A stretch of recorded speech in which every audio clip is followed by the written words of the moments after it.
Well, I've been doing 5k runs for the last for the 6 weeks. I've not done it every single week, but I've done it every second. So I've done about 3 so far, and it's been working out well. I've really enjoyed it. The first time it was just basically getting through it, just turning up, getting used to where locations are, where to park, what I need to take with me, like a bottle of water. I like taking my green jacket because it's nice and bright and it makes you feel part of the group when you're running around. But the water really did make a massive difference. You really needed it. I did find it a wee bit disappointing with the times that I was getting, because I was doing it in about 45 minutes. The very first one was 57, but I walked around with another chap and we were talking all the way around, so I wasn't that bothered. That was my first one, but it was just great to get started. But when you started looking at the first, even the first 10, it was like 17-18 minutes, and you're like, how the hell did they manage it? It was just mind blowing. It still is. Even if I got down to half an hour, I'd be well happy. We're just starting to go into the winter season, so it's going to be a bit tricky. Surface is going to be a bit slippier. It's going to be a lot colder as well, so going to have to be motivated to go and do it. But the fact is, a set time, 9:30, you got to turn up, be there. It's not like if you're organising it yourself, you're like, oh, just another half an hour on Facebook or social media of some kind, and you're like, I'll do it in the next half an hour, and you know it's dinner time, and you're like, oh, I'll leave it till tomorrow. So having that time, 9:30, just get down there, just do it. It's an hour. That's the thing about it. It's not like a time that you think it's going to spoil the whole day. On the contrary, it actually makes your day. When you run round and the volunteers are on the corners making sure that you don't get lost, and they're supporting you, they're clapping for you. There's one bit when you go down, you go down a massive hill, and then you turn sharp round and go right up the hill. And it's really steep, and the lady's like, go on, kill that hill, do it, come on. Really giving you encouragement, and it really makes a massive difference. Their website for their times is amazing. It's Parkrun UK, if you want to search that. They're all over the world. It's free. You have to pay like £10 or something for your band, and they use that for timing you. And it's a bit weird because they give you a token and they scan the band, then they give you a token. So I think the token's basically the code for the parkrun you've done, so they can make sure that you were in the correct race. And everyone's on the website. You can compare your times. Like there's like 200 odd runners, and I was like third or something, third last. And but there's a percentage as well. So as you get faster, your percentage goes up.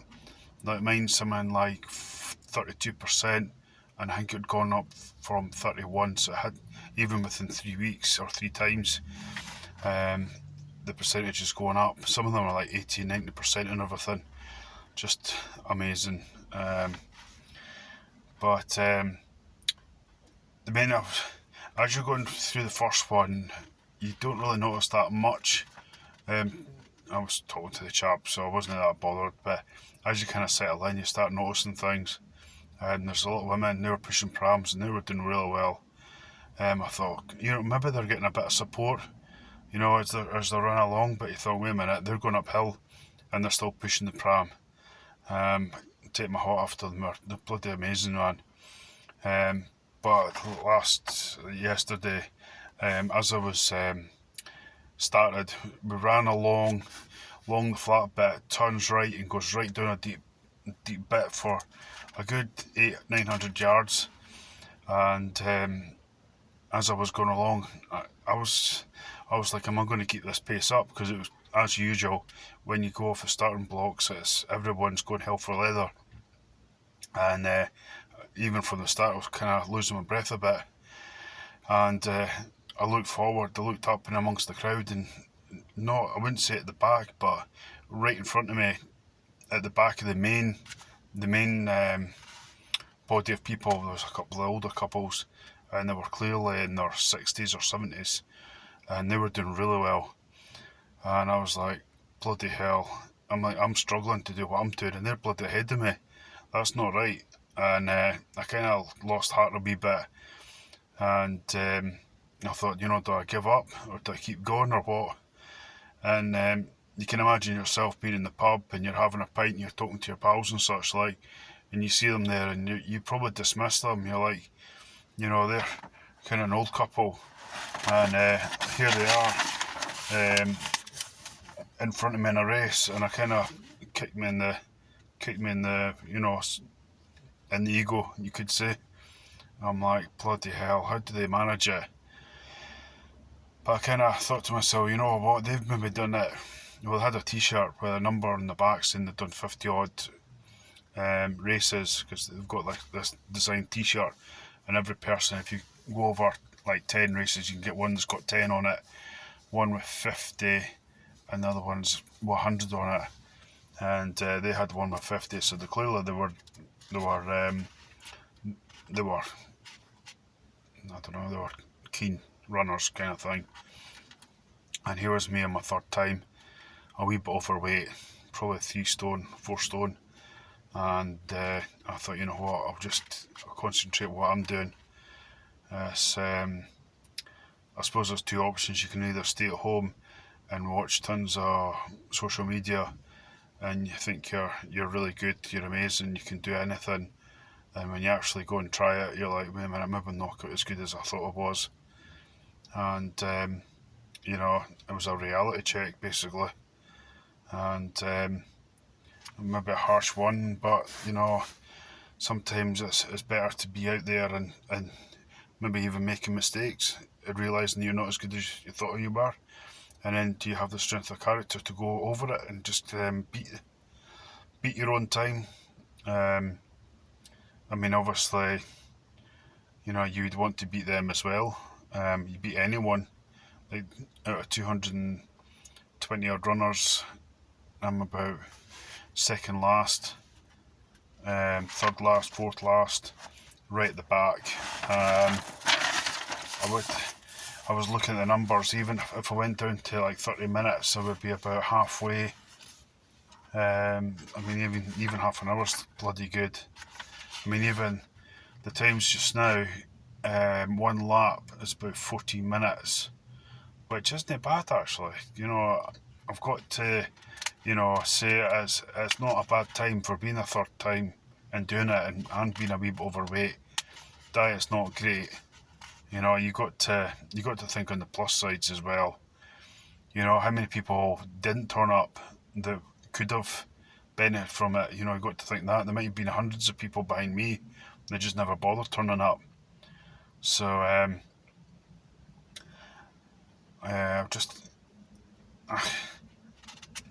think the main thing is just to enjoy it. I was talking to one chap on the Saturday before the race, and he was saying the same thing as me. He says he's not here to break records. If he gets under half an hour, then he's happy. And I said that I'm exactly the same.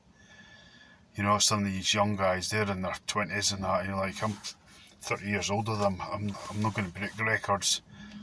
But having said that, you look at some of the ones in their 40s and 50s, they're still down to about 22, 23 minutes. So, that's bloody good. Like, that's amazing. I'm finding though that a lot of the top runners are from running clubs. There's a good 80-90%. And there is a lot of people that are just good runners, and they've done it maybe 100 odd times. In between all that, there's people that have done it maybe like 3 or 4 times, and they're still knocking out a good time. But you don't know what they've done before. They've maybe done running stuff elsewhere. They've just not wrote it down or said anything about it. But it's a great way of getting about. It's a brilliant thing on a Saturday morning. Like, after it, I'm absolutely buzzing. That second day, I went to Perth, I really never set myself a proper time for turning up, and by the time I got parked, the actual race had started and I was just behind trying to run to catch up. So right the way along I was trying to catch up with everyone, and yeah, I'll try and never do that again. But like again, it was that was my first time I'd done that one in Perth, and